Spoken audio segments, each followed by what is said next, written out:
4 number ব্যাপারটা দেখেন। 4 number ব্যাপারটা হচ্ছে বর্তমানে একটাই শুধু প্রেজেন্টটা শিখবো, হ্যাঁ?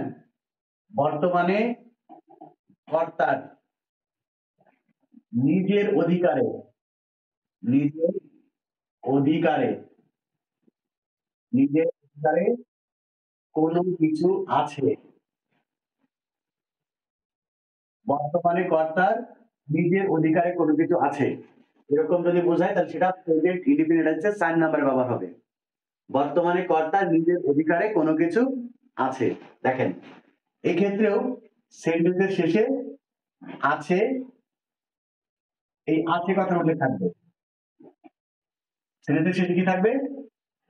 আছে কথার উল্লেখ থাকবে।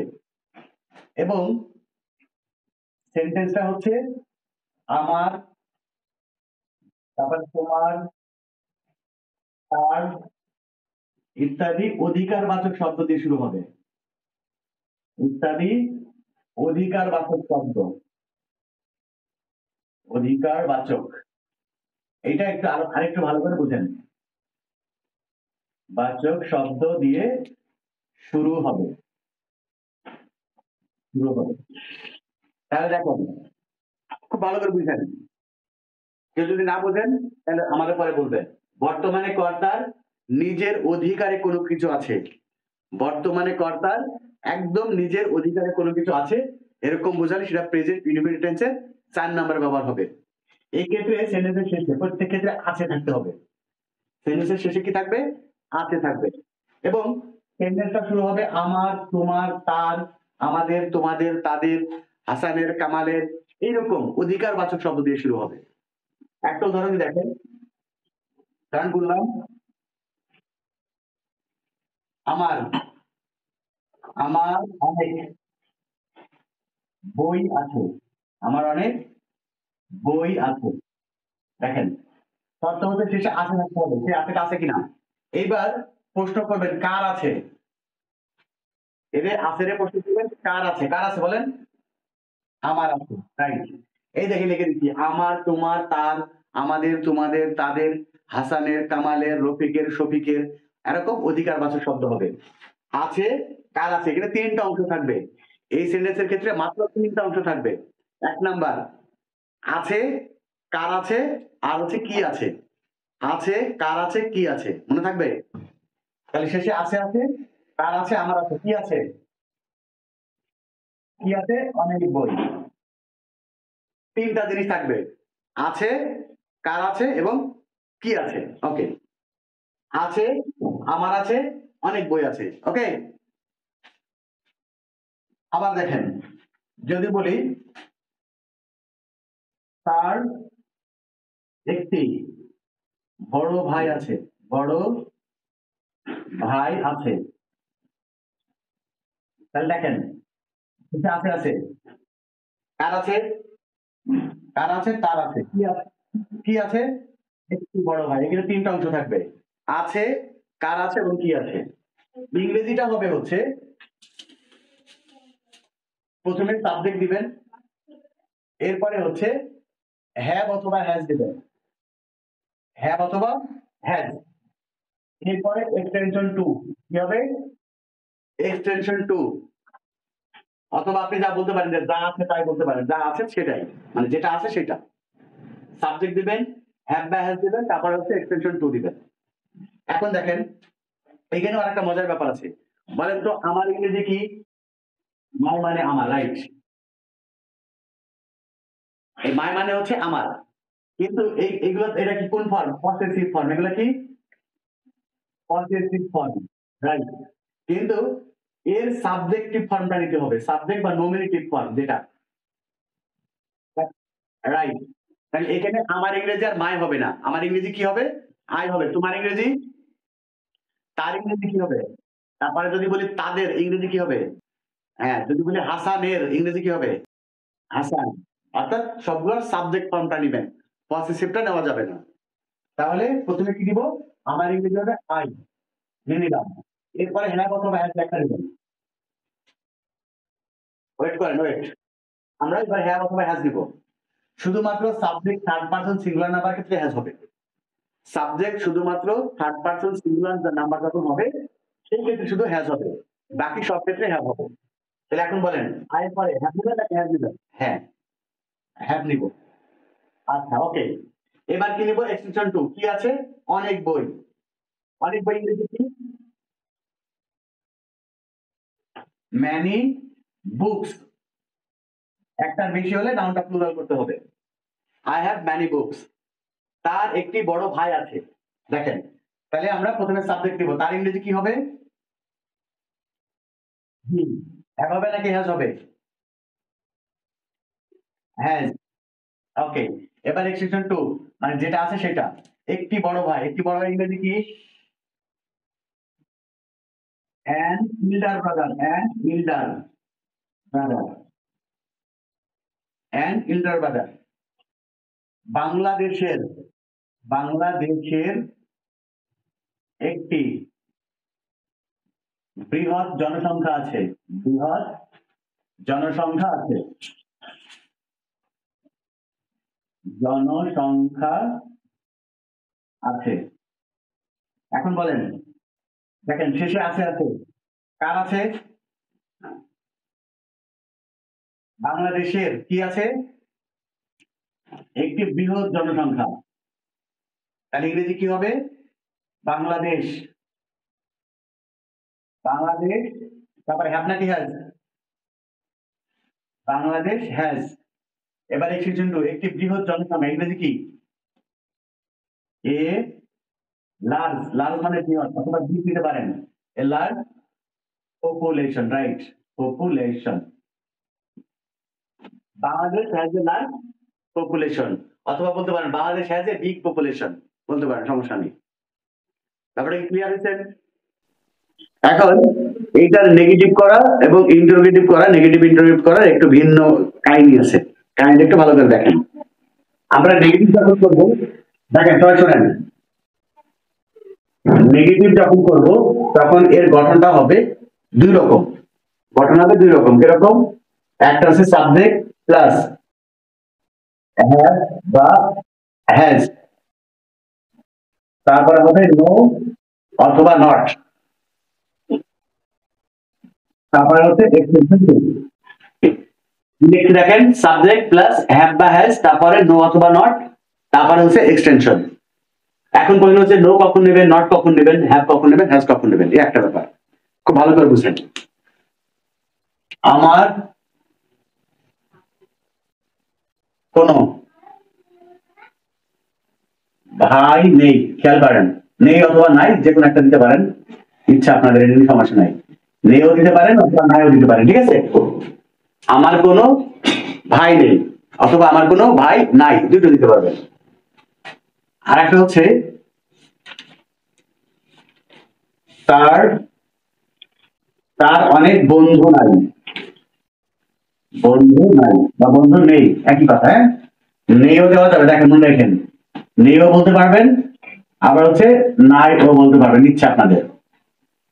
এখন খুব ভালো করে বলবেন, সেটা হচ্ছে আমরা প্রথমে সাবজেক্ট নিব আমার কোনো ভাই, আর শেষে তো নাই বা নেই থাকবে। তাহলে প্রথমে আমরা সাবজেক্ট নেবো, আমার ইংরেজি কি হবে? আই। এরপরে সাবজেক্ট অনুযায়ী হ্যাভ অথবা হ্যাজ দিবেন, তাহলে আই হ্যাভ। এখন পর্যন্ত হচ্ছে নো কখন নেবেন এবং নট কখন নেবেন, এইটা হচ্ছে মানে পয়েন্ট হচ্ছে এই জায়গায়।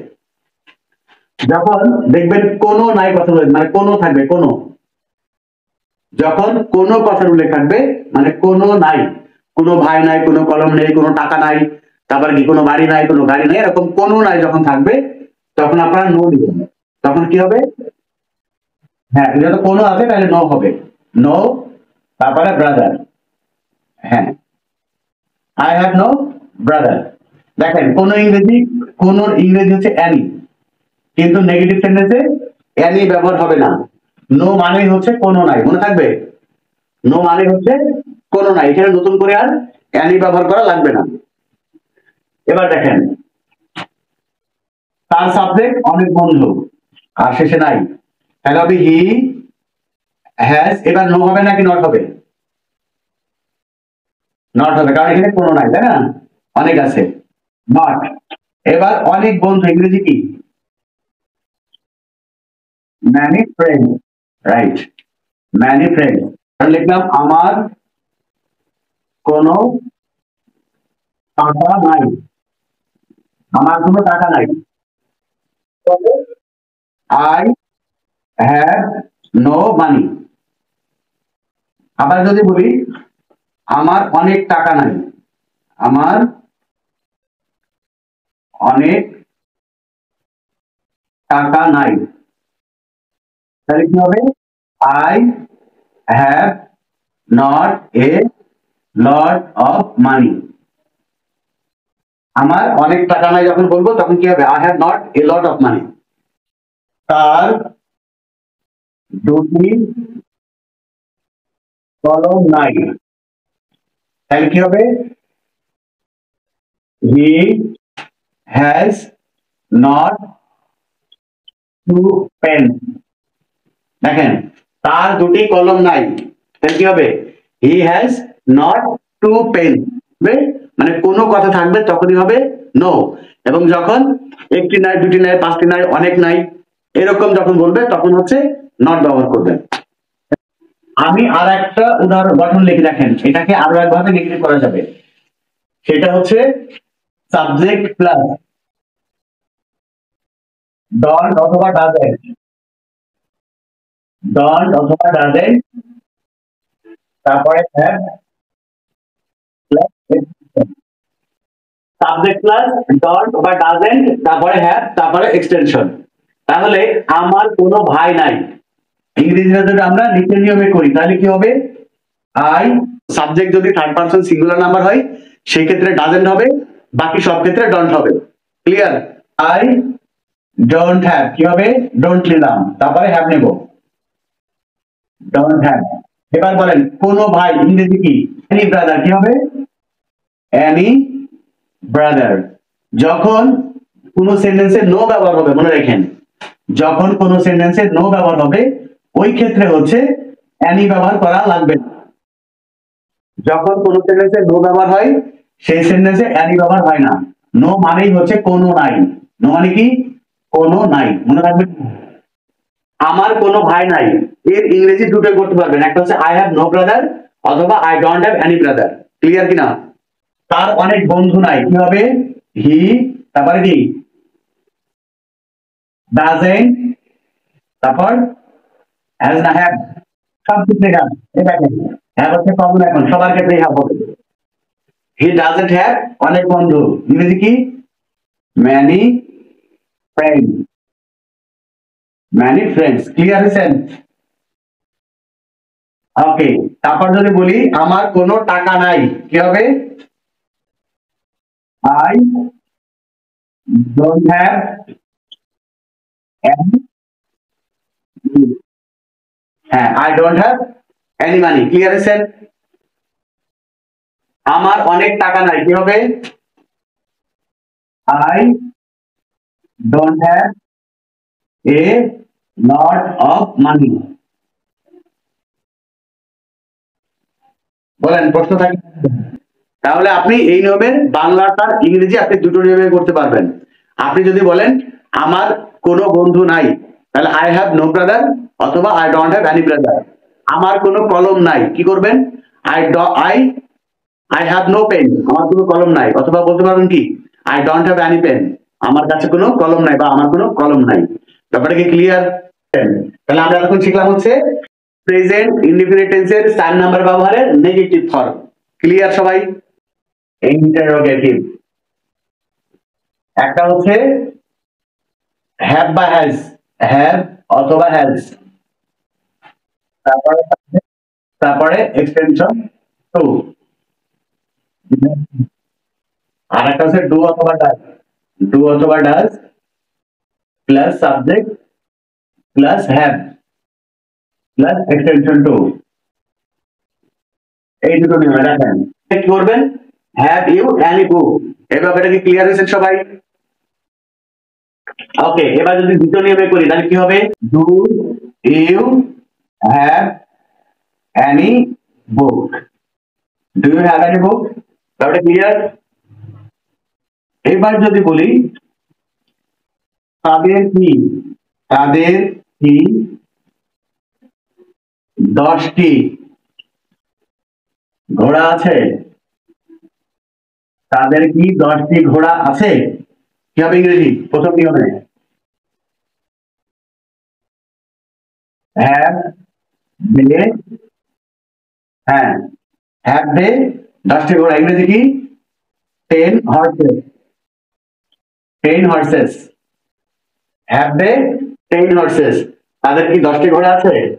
আবার নিচের নিয়মে যদি করি তাহলে কি হবে? ডু দে হ্যাভ 10 হর্সেস,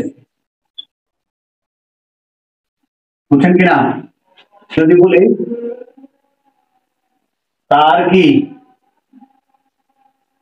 তার কি কলম আছে? তার কি কলম আছে? দেখেন, এখন কি করবেন?